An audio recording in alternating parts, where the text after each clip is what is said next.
Senhor presidente, senhoras e senhores senadores, caminhando dessa forma, façamos então um minuto de silêncio em memória do nosso grande líder, Nelson Mandela.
Que as palmas sejam de energia às causas de Mandela e que a gente dedique essa sessão a Nelson Mandela, com a liberdade de todos os senadores falarem de Nelson e dos temas que estavam preparados para falar no dia de hoje.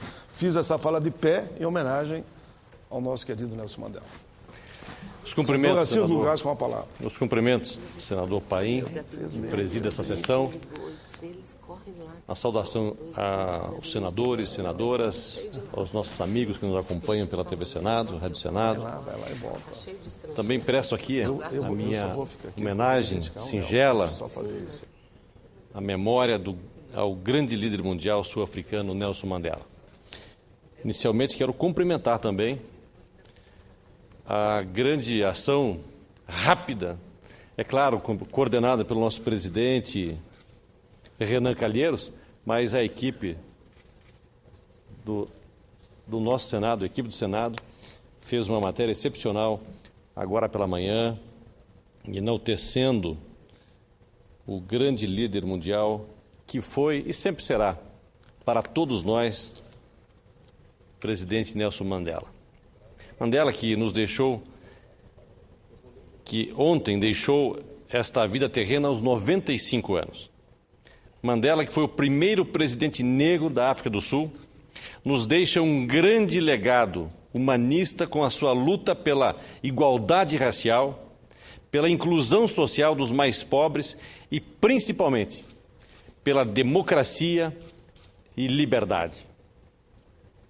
Durante toda a sua vida, Mandela lutou pela libertação do seu povo do apartheid racial, implantado pelos colonizadores ingleses na África do Sul. Preso durante 27 anos por lutar contra esse regime segregacionista e é libertado em 1990. E o mais importante, senhor presidente, é libertado sem nenhuma mágoa no coração. Ele tinha autorização de receber uma visita por ano e essa visita durava 30 minutos. Durante 27 anos, aproximadamente 27 visitas, se foi seguido à risca o que era a lei da época. Só para contribuir com Vossa Excelência, que bom que Vossa Excelência já veio com o pronunciamento incorporando esta sessão, se dependesse de mim, claro que eu não tenho poder de dizer isso, teríamos de dedicar ela só a Nelson Mandela. E que bom que eu estou vendo que o primeiro orador veio com esse objetivo para a tribuna. E concordando com Vossa Excelência, nós somos numa missão da Constituinte à África do Sul. E como não coincidia com o dia da visita, nós não podemos visitá-lo. Entregamos a carta em nome do Brasil, exigindo a libertação de Mandela. Vossa Excelência está coberto de razão. Meus cumprimentos. Obrigado, senador Paim. E Mandela sai da prisão sem mágoa no coração. Sai para as ruas não para lutar. Lutar, sim, pelos seus ideais, mas lutar através da paz, através da união dos homens, brancos, negros, não importa a sua raça, mas pela união do povo sul-africano. E assim ele conseguiu fazer a grande transformação no país, onde em 93, merecidamente recebe o Prêmio Nobel da Paz. Intensifica uma série de articulações políticas que culminaram nas primeiras eleições democráticas e multirraciais da África do Sul, sendo eleito no ano seguinte o primeiro presidente negro do país. O seu legado vai muito além do seu país e do tempo em que viveu. Sua figura, maior do que a vida, irá pairar sobre o panorama político do continente africano por muito tempo, estimulando novas libertações, bem como sobre a democracia em todo o mundo, estimulando o diálogo e principalmente a justiça social. Como disse o próprio Nelson Mandela, o que conta na vida não é o fato de termos vivido, é a diferença que fizemos para a vida dos outros. E Mandela fez uma grande diferença na vida do povo africano e na vida de todos nós.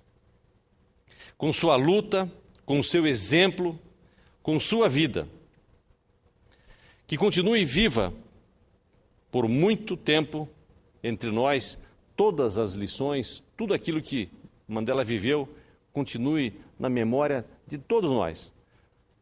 Não só nós que estamos hoje aqui, mas aqueles que virão, que nos substituirão, que mantenham sempre viva a vida e a história de Nelson Mandela. Descanse em paz, Mandiba, e que a sua luz, seus ensinamentos, iluminem sempre os nossos caminhos e, principalmente, os caminhos de todos os governantes, de todos os países que precisam ter a paz, a sensibilidade e a vontade de promover a união interna nos seus países para que o mundo possa ser cada vez melhor para toda a população. É isso que o mundo precisa, é de paz. E essa paz, Mandela nos ensinou muito bem como produzi-la. Não com palavras, porque com palavras é muito fácil, mas o fez com exemplo, com uma luta sem armas, sem briga. Uma luta de vontade, não uma luta armada, mas uma luta de ideais, uma luta de ações que uniu o povo do mundo inteiro com relação à democracia e à liberdade na África do Sul. Eu gostaria, senhor presidente, de não tocar em outro assunto, mas eu viajo e... Você já fez, Vossa Excelência, como primeiro jogador, já fez uma linda homenagem a Nelson Mandela e a gente agradece a Vossa Excelência pela grandeza do pronunciamento. Não tem como não ficar emocionado em ouvi-lo falando de Nelson Mandela e também colocar algumas palavras. Então, hoje é um dia realmente de muita emoção para todos nós. Para todos nós que temos essa responsabilidade de promover a paz, a liberdade e a inclusão social. É um dia especial a todos nós. Mas, senhor presidente, na próxima terça-feira, dia 10 de dezembro, a nossa presidenta Dilma terá uma extensa agenda de atividades lá no nosso estado de Rondônia. Pela manhã, a presidenta visita a estação de distribuição de energia das usinas hidrelétricas de Jirau e Santo Antônio, na nossa capital Porto Velho, situada às margens da BR-364, no sentido Acre, de onde serão distribuídas para todo o Brasil mais de 7.000 megawatts de potência de energia elétrica. Rondônia, que foi um estado que teve muito problema com a falta de energia elétrica, passará a fornecer energia elétrica para todo o nosso país.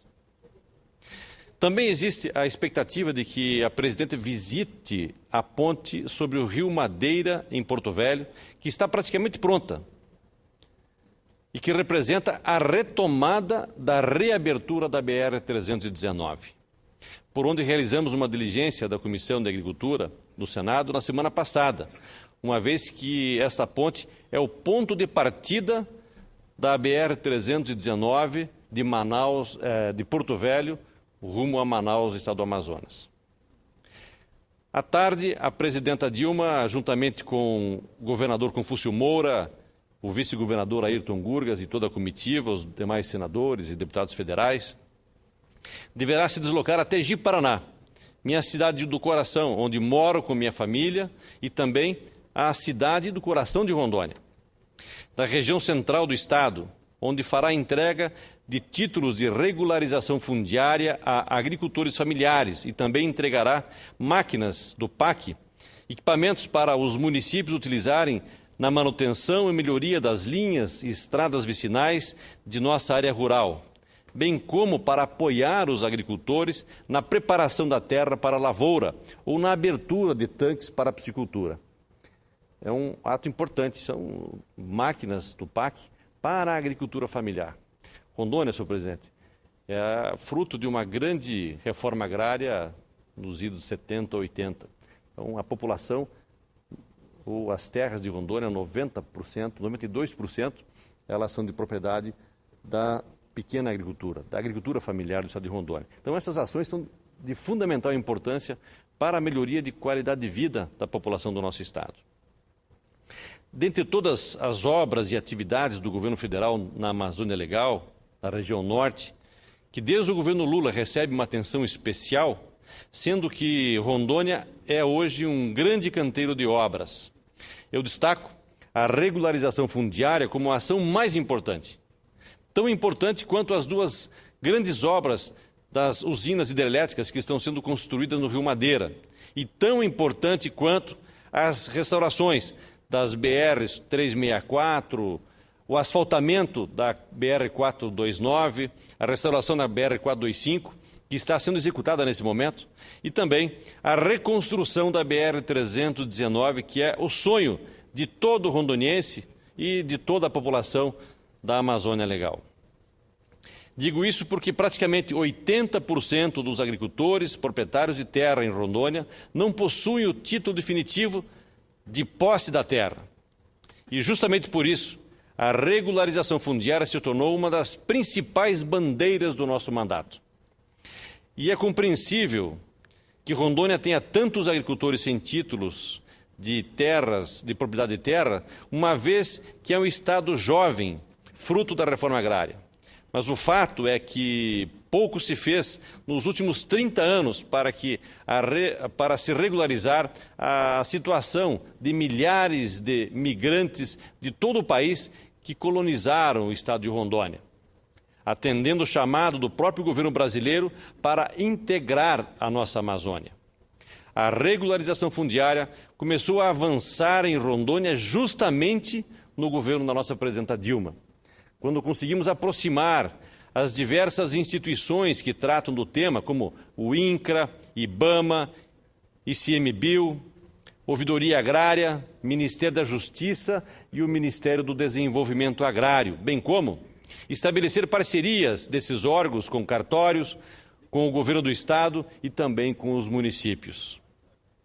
Fizemos da Comissão de Agricultura e Reforma Agrária do Senado Federal, principalmente durante o período em que presidi esse colegiado entre 2011 e 2012, o principal palco para o debate sobre a regularização fundiária em Rondônia e na Amazônia Legal, mas principalmente no estado de Rondônia. Nesse período, realizamos 13 reuniões entre audiências públicas e seminários de ciclos e palestras, abordando esse tema. Somente para tratar da regularização fundiária de Rondônia na Amazônia Legal, realizamos 7 reuniões.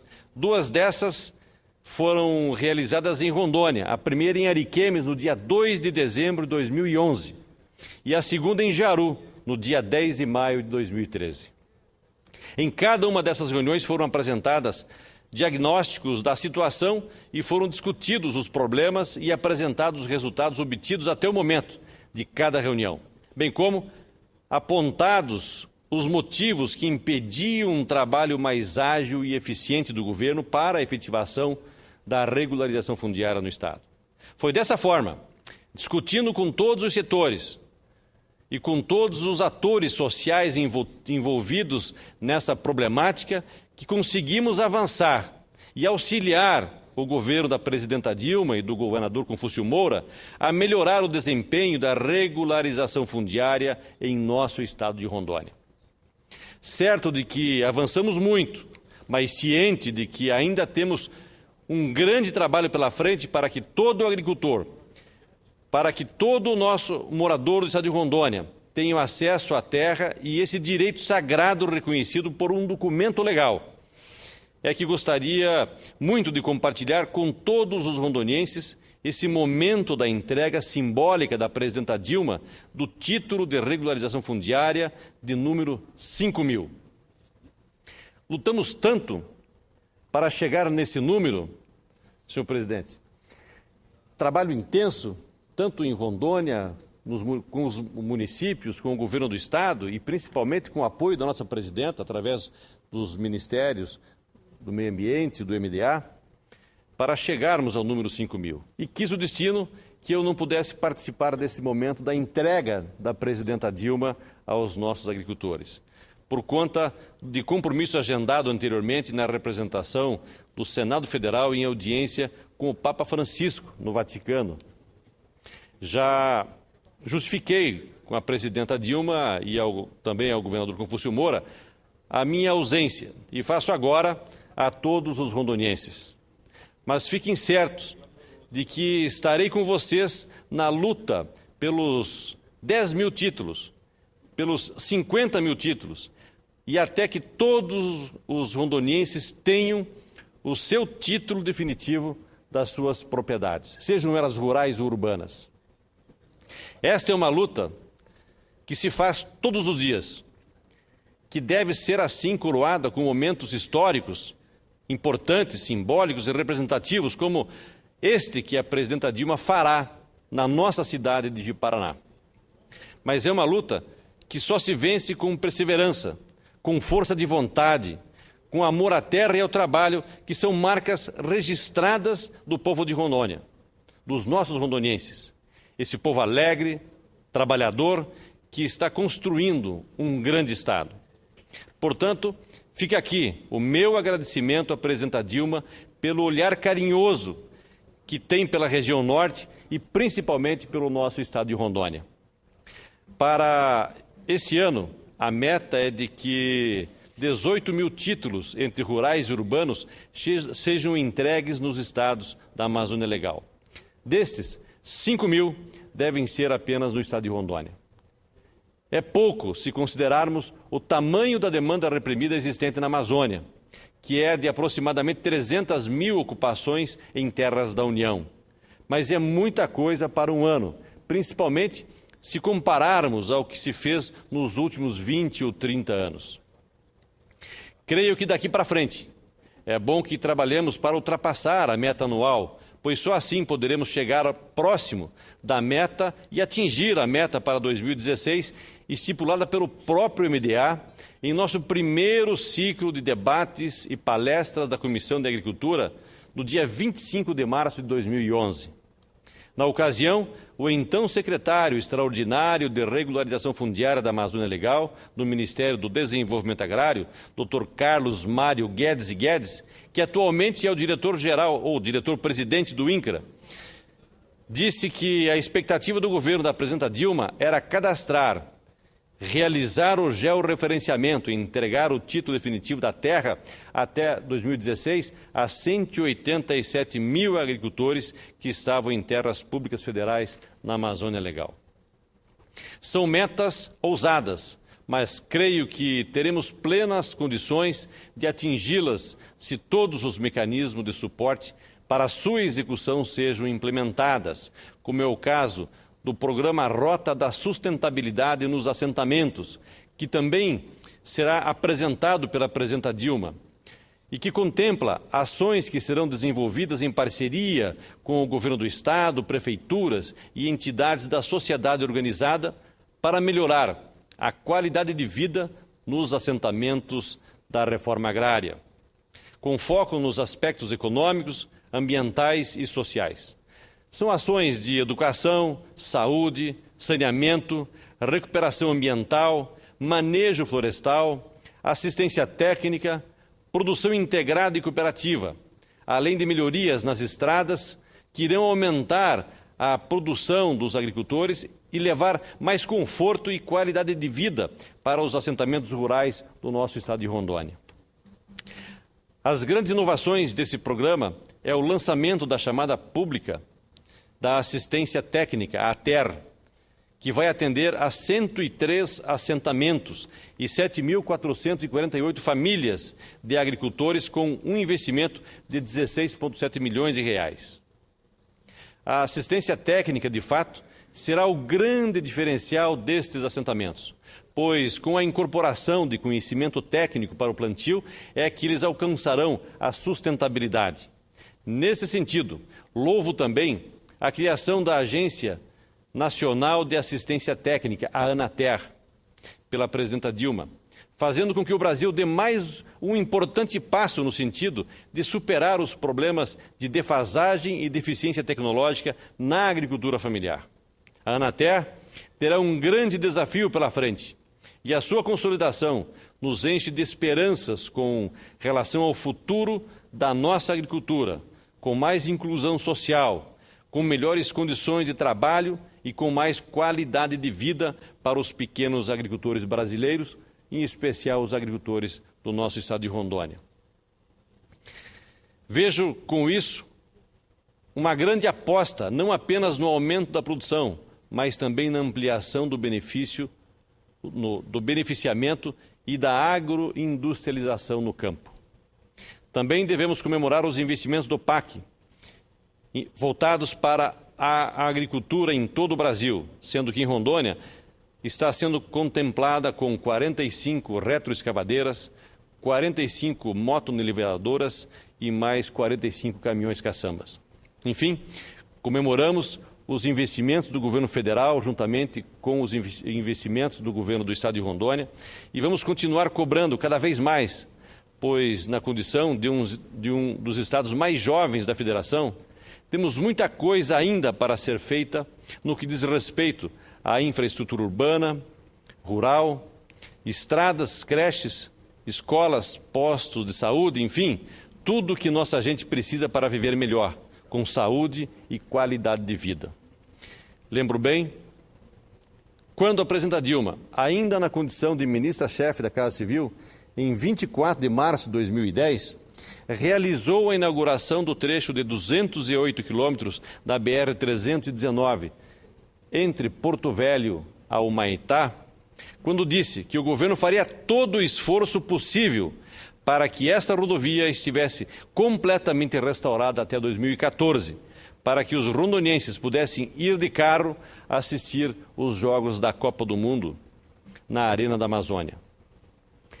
Sou testemunha do esforço do governo para que isso ocorra. E agora estamos juntando todos do governo, aqueles que estão ajudando e aqueles que, de uma certa forma, atrasaram a execução dessa obra, estamos juntando para que possamos, quem sabe, ter pelo menos essa rodovia transitável até o final de 2014 e iniciarmos sua reconstrução em 2015.